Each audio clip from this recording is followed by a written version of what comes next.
Revision की video में देखा था ट्रांसपोर्ट क्या है, उसकी इम्पोर्टेंस क्या है, और हमने प्लांट्स में ट्रांसपोर्ट देखा था वाटर और मिनरल्स की, वो वीडियो आप देख सकते हैं। तो अब हम डिस्कस करने जा रहे हैं जो हमारा टॉपिक है जिसको हम लेके चल रहे थे और लास्ट टाइम हमने छोड़ा था। हम पढ़ चुके थे सर्कुलेटरी सिस्टम में सर्कुलेटरी फ्लूइड यानी ब्लड के बारे में। हमने देखा था कि दो तरह का सर्कुलेटरी फ्लूइड हमारी बॉडी के अंदर मौजूद है। The very first and chief is blood that have two basic components, blood plasma and blood cells। हमने ब्लड प्लाज्मा को डिटेल से पढ़ा, उसमें ऑर्गेनिक और इनऑर्गेनिक सॉल्ट्स हैं, उसमें जो है वो हार्मोन्स हैं, उसमें वाटर है, उसमें सॉल्ट्स की हमने परसेंटेज पढ़ी, और उसमें प्रोटीन्स हैं और उन प्रोटीन्स के हमने फंक्शंस भी डिस्कस किए थे डिटेल से। फिर हमने स्टार्ट किया था सर्कुलेटरी फ्लूइड में ब्लड के रिलेटेड जो डिजीज़ेस थी वो हमने डिस्कस की थी, जिसमें ल्यूकीमिया और थैलेसीमिया और हीमोफीलिया वगैरह जो है वो शामिल था। फिर हमने पंपिंग ऑर्गन, क्योंकि किसी भी सर्कुलेटरी सिस्टम में तीन बेसिक कंपोनेंट्स का होना लाजमी है। The very first I have told you as the circulatory fluid. Second thing is pumping organ that transports that circulatory fluid to the whole body, and that was heart. हमने heart देखा, उसकी protection कैसे होती है, उसके muscles जो कि cardiac muscles कहलाते हैं वो किस तरह से अरेंज्ड हैं और उसकी प्रॉपर्टीज़ क्या हैं, और हमने स्ट्रक्चर जो है हार्ट का वो डिटेल से डिस्कस किया, जिसमें हमने जो है वो उसकी एक्सटर्नल वॉल, इंटरनल वॉल और उसमें चैम्बर्स को डिस्कस किया, और हमने एवोल्यूशनरी पॉइंट ऑफ व्यू से भी डिस्कस किया कि एम्फीबियंस, बर्ड्स और वो सारा हमने पढ़ चुके हैं गुज़िश्ता लेक्चर्स में। तो पंपिंग ऑर्गन के रिलेटेड जो हार्ट है, हार्ट से रिलेटेड डिजीज़ेस भी हमने डिस्कस की, जिसको हम कार्डियोवास्कुलर डिजीज़ का नाम देते हैं। उसमें हार्ट अटैक, मायोकार्डियल इन्फेक्शन देखा, आर्टिफिशियल पेसमेकर देखा, और हमने जो सर्कुलेशन है उसको कंप्लीट देखा कि सिस्टेमिक सर्कुलेशन कैसे है और पल्मोनरी सर्कुलेशन कैसे है, डबल सर्किट क्यों कहते हैं, वो हमने डिस्कस किया। Today's topic is the third thing of circulatory system, and that is blood vessels. वो ब्लड वेसल्स हैं हमारे पास। There are three types of blood vessels: arteries, pronounced as arteries, capillaries and veins. Arteries, capillaries and veins, these are the three types of blood vessels. Today we are going to talk about arteries in detail. So firstly, function of arteries is to transport blood from the heart to the other parts of body. It transport bloods. These are the blood vessels. The complete definition will be, पूरी तारीफ इस तरह से हम करेंगे कि वो blood vessels जो खून को दिल से तमाम जिस्म तक लेके जाती हैं वो arteries कहलाती हैं, और इन तमाम arteries में ऑक्सीजनेटेड ब्लड होता है, मां सिवाय पल्मोनरी arteries के। So we define arteries as are the blood vessels that carries blood from heart to the body, body की तरफ लेके जाएंगे। All the arteries contains oxygenated blood except, there is an exception, except pulmonary arteries that have deoxygenated blood, क्योंकि heart से deoxygenated blood को लेके जा रही होती हैं लंग्स की तरफ, लंग्स में ऑक्सीजनेशन होनी होती है, हम पढ़ चुके हैं। तो लिहाजा पल्मोनरी आर्टरीज जो ब्लड लेकर जाएंगी हार्ट से लंग्स की तरफ, उसमें डीऑक्सीजनेटेड ब्लड होगा। So that was the function of arteries. Now let's talk about the structure of arteries. Arteries के structure की बात करते हैं। Structure में तीन principal layers हैं जिससे arteries की walls जो होती हैं वो बनी हुई होती हैं। वो three principal layers are outer layer, outermost layer, middle layer and inner layer. Let's see, outermost layer जो होती है उसमें कनेक्टिव टिश्यूज़ मौजूद होते हैं और इलास्टिक टिश्यूज़ मौजूद होते हैं। कनेक्टिव टिश्यू उसकी शेप को मेंटेन रखते हैं और इलास्टिक टिश्यूज़ उसको इलास्टिसिटी जो है वो प्रोवाइड करते हैं। And the middle layer is smooth muscles we can also call that layer as muscular layer, हम इस लेयर को मस्कुलर लेयर का नाम भी दे सकते हैं। ना सिर्फ मस्कुलर मसल स्मूथ मसल्स मौजूद होते हैं बल्कि इसी के साथ साथ इलास्टिक टिश्यूज़ भी इसके अंदर मौजूद होते हैं। ये ज़हन मेरे, अभी हम आर्टरीज़ के बारे में पढ़ रहे हैं जिसकी 3 प्रिंसिपल लेयर्स मैंने बताई, outer most layer, middle layer and inner layer. और आउटर मोस्ट लेयर की मैंने कंपोजिशन बताई, connective tissues plus elastic tissues. Middle layer की मैंने कंपोजिशन बताई, स्मूथ मसल्स इसमें मौजूद होते हैं और इलास्टिक टिश्यूज़ मौजूद होते हैं। जब हम वेन्स पढ़ रहे होंगे उस वक्त हम देखेंगे कि यही 3 लेयर्स मौजूद हैं। आउटर मोस्ट लेयर भी है, मिडल लेयर भी है, इनर लेयर एंडोथेलियम की बनी होती है, as you can see endothelium, उसमें भी सेम लेयर्स हैं। But it is necessary to note here कि उसमें इलास्टिक टिश्यूज़ जो होते हैं वो कम होते हैं और इसमें इलास्टिक टिश्यूज़ ज़्यादा होते हैं। जब हम डिफरेंस पढ़ेंगे उस वक्त क्लियर करेंगे। मैंने पॉइंट आउट किया ताकि आपके जहन में अभी से ये बात रह जाए। तो इनर लेयर इज एंडोथेलियम और उसके अंदर जो है lumen is the space where the blood flows in our arteries. तो 3 लेयर्स होंगी, connective tissue plus elastic tissue की बनी हुई, outermost layer smooth muscles की और इलास्टिक टिश्यूज की बनी हुई, middle layer and third one is endothelium. These are the 3 layers in the structure of arteries. So, I think you have already heard about the terms vasoconstriction and vasodilation. So, vasoconstriction is the condition when the muscles, what kind of muscles? Skeletal muscles or cardiac muscles? No, we are talking about the arteries. We are talking about the blood vessels. हम दिल की बात नहीं कर रहे, हम blood vessels की बात कर रहे हैं। हम मसल्स की बात नहीं कर रहे जो कि स्केलेटल मसल्स होते हैं, हम बात कर रहे हैं ब्लड वेसल्स की। तो उसमें स्मूथ मसल्स जो कि मिडल लेयर के अंदर मौजूद थे उसकी बात कर रहे हैं। जो मसल्स होते हैं स्मूथ मसल्स मिडल लेयर में मौजूद, जब वो मसल्स कॉन्ट्रैक्ट करते हैं उस वक्त क्या होता है, condition is known as vasoconstriction. Remember that इस कंडीशन में ब्लड बहुत कम फ्लो कर रहा होता है उस आर्टरी में से जिसमें वेसोकंस्ट्रिक्शन हो चुकी होती है। अब वेसोकंस्ट्रिक्शन को कराने के लिए इम्पॉर्टेंट फैक्टर्स जो है मैं वो यहाँ लिख रहा हूँ, आर द नर्वस सिस्टम। वो नर्वस सिस्टम है, यू कैन नोट, अगर आपको नज़र ना आ रहा हो तो मैं साथ साथ प्रोनाउंस भी कर रहा हूँ, नर्वस सिस्टम।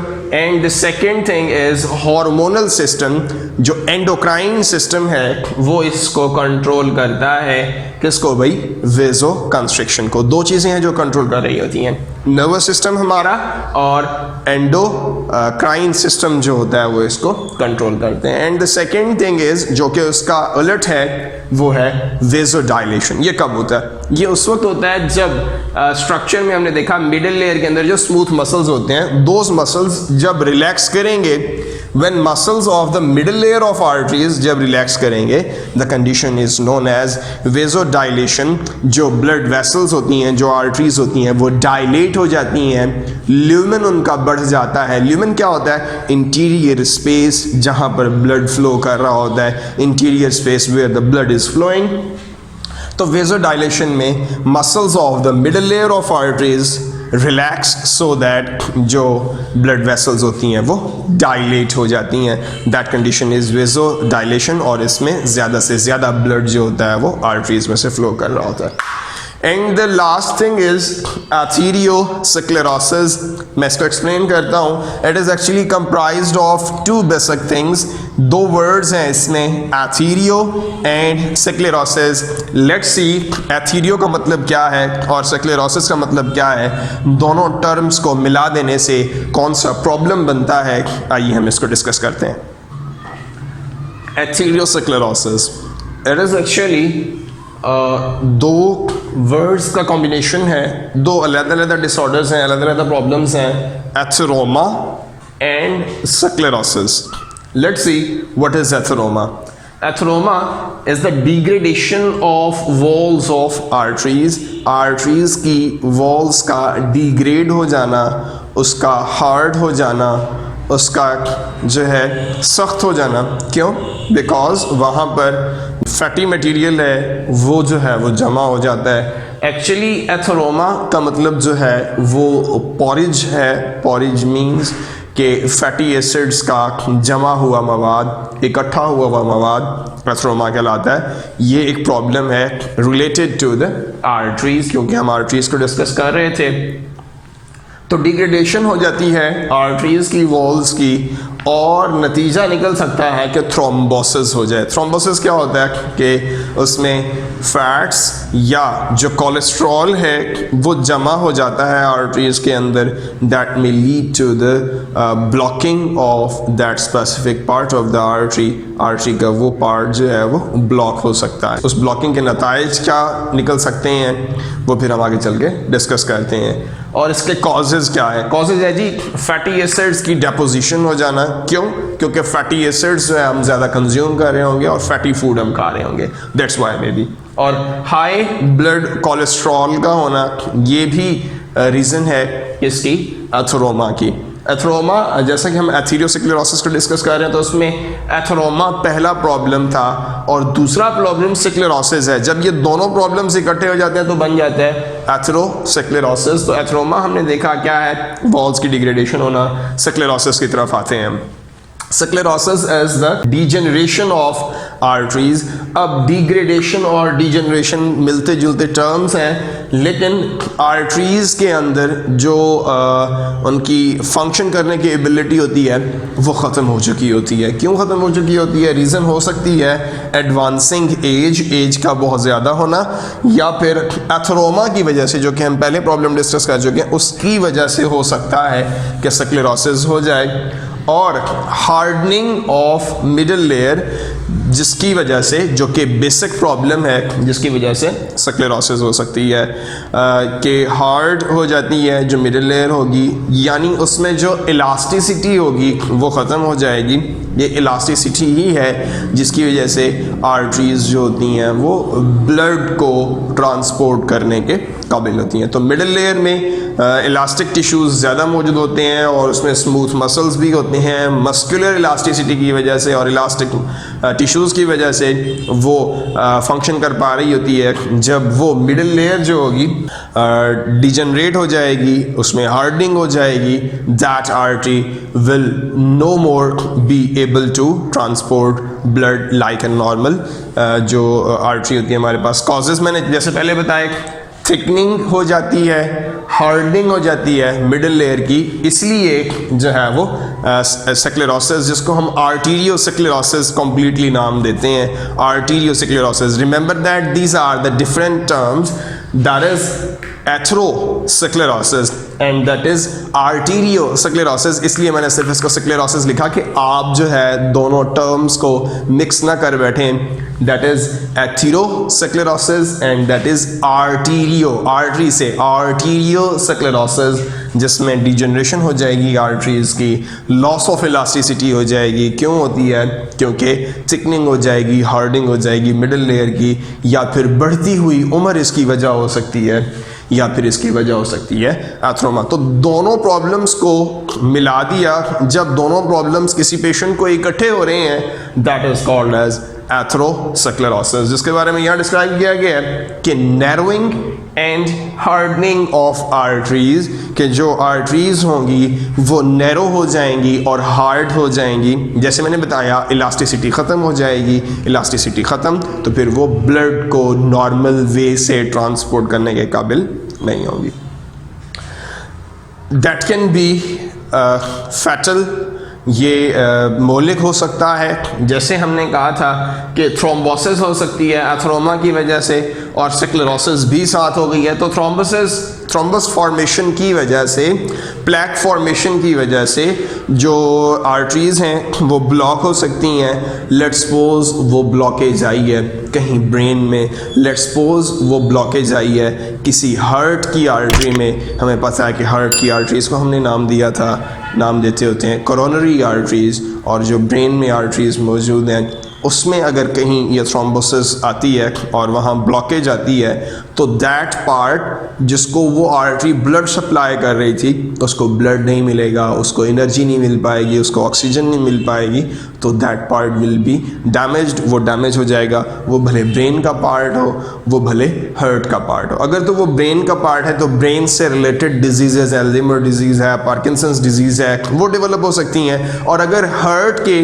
किसी वॉल को ब्लड की जो सप्लाई है वो कम हो गई है तो फिर that can lead to the myocardial infection which is also called as heart attack.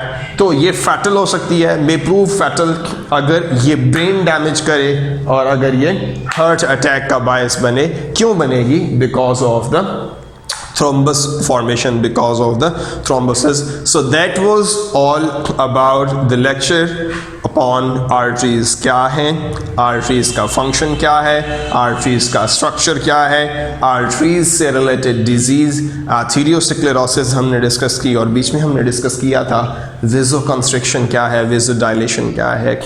Next lecture तक के लिए इजाज़त दीजिएगा। अल्लाह हाफ़िज़, अपना ख्याल रखिएगा, कोरोना से बचते रहिएगा, घरों में रहिएगा, सेफ़ रहिएगा और इन वीडियो लेक्चर्स से इस्तिफ़ादा हासिल कीजिएगा। अस्सलामु अलैकुम।